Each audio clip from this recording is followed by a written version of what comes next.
Here's the key to success and the key to failure.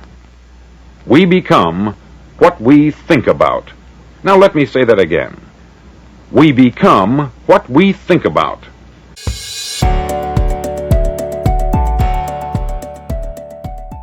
Not long ago, Albert Schweitzer, the great doctor and Nobel Prize winner, was being interviewed in London, and a reporter asked him, "Doctor, what's wrong with men today?" The great doctor was silent a moment, and then he said, "Men simply don't think." And it's about this that I want to talk with you.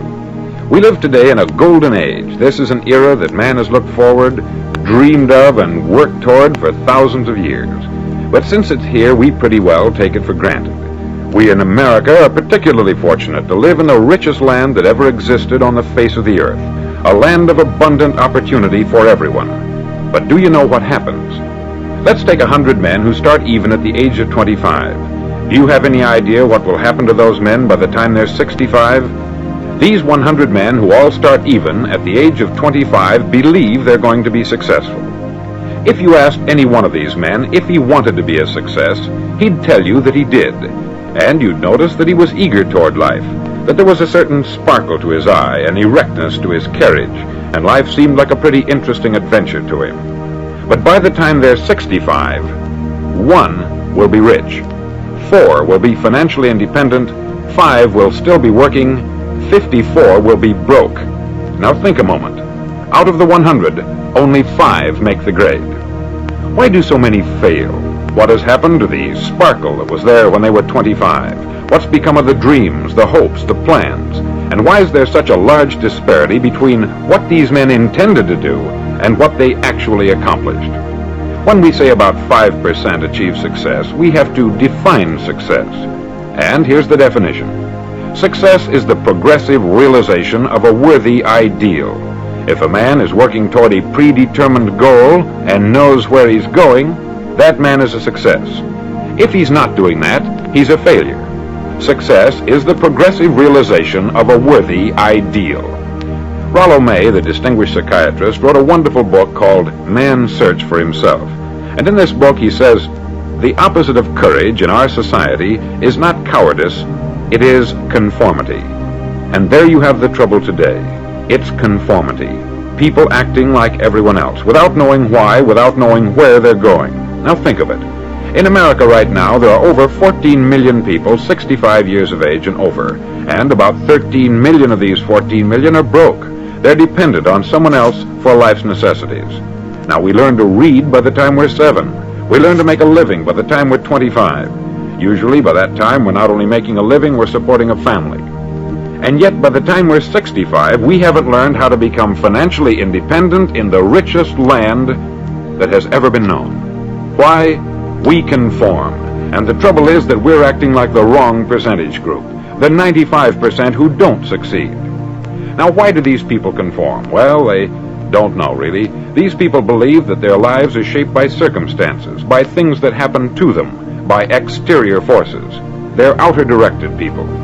A survey was made one time that covered a lot of men, working men, and these men were asked this question: why do you work? Why do you get up in the morning? 19 out of 20 had no idea. If you ask them, they'll say, everyone goes to work in the morning. And that's the reason they do it, because everyone else is doing it. Now let's get back to our definition of success. Who succeeds? The only man who succeeds is the man who is progressively realizing a worthy ideal. He's the man who says, I'm going to become this, and then begins to work toward that goal. I'll tell you who the successful people are. A success is the school teacher who's teaching school because that's what she wanted to do. The success is the woman who's a wife and mother because she wanted to become a wife and mother and is doing a good job of it. The success is the man who runs the corner gas station because that's what he wanted to do. The success is the successful salesman who wants to become a top-notch salesman and grow and build with his organization. A success is anyone who is doing deliberately a predetermined job because that's what he decided to do deliberately. But only 1 out of 20 does that. That's why today there isn't really any competition unless we make it for ourselves. Instead of competing, all we have to do is create. Now, for 20 years, I looked for the key which would determine what would happen to a human being.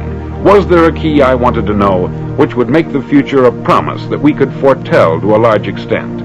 Was there a key that would guarantee a person's becoming successful if he only knew about it and knew how to use it?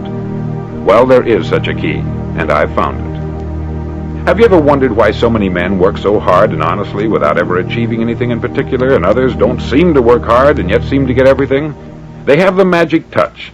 You've heard them say that about someone. Everything he touches turns to gold. And have you ever noticed that a man who becomes successful tends to continue to become successful? And on the other hand, have you noticed how a man who is a failure tends to continue to fail? It's because of goals. Some of us have them, some don't. People with goals succeed because they know where they're going. Now think of a ship leaving a harbor, and think of it with the complete voyage mapped out and planned. The captain and crew know exactly where it's going and how long it will take. It has a definite goal. 9,999 times out of 10,000 it will get to where it started out to get.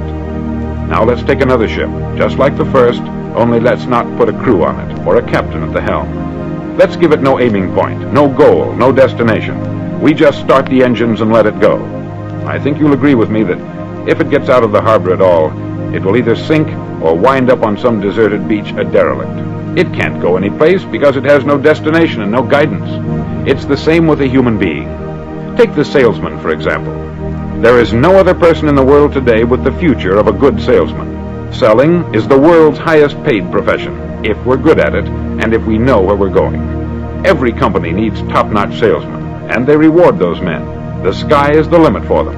But how many can you find?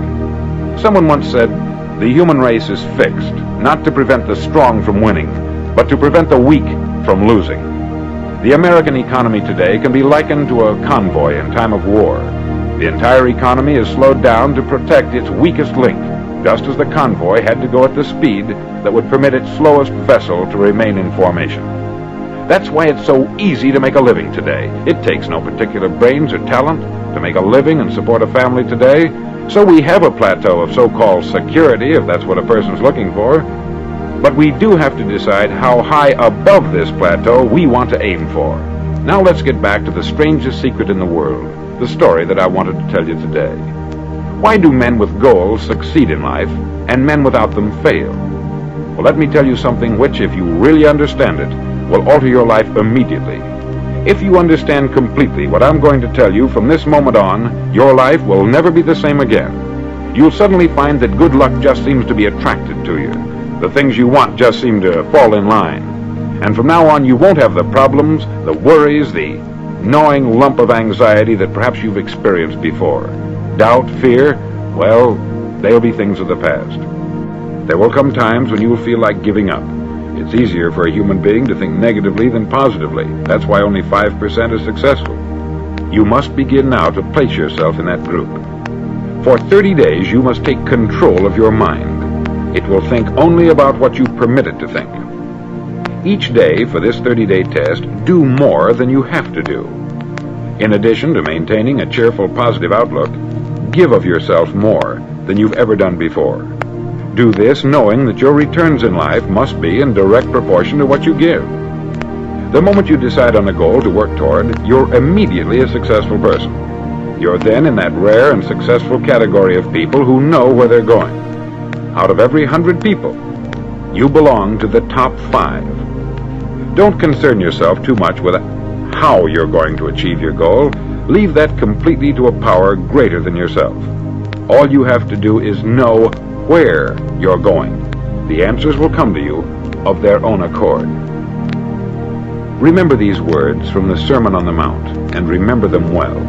Keep them constantly before you this month of your test. Ask, and it shall be given you. Seek, and ye shall find. Knock, and it shall be opened unto you. For every one that asketh receiveth, and he that seeketh findeth, and to him that knocketh it shall be opened. It's as marvelous and as simple as that. In fact, it's so simple that in our seemingly complicated world it's difficult for an adult to understand that all he needs is a purpose and faith. For 30 days, do your best.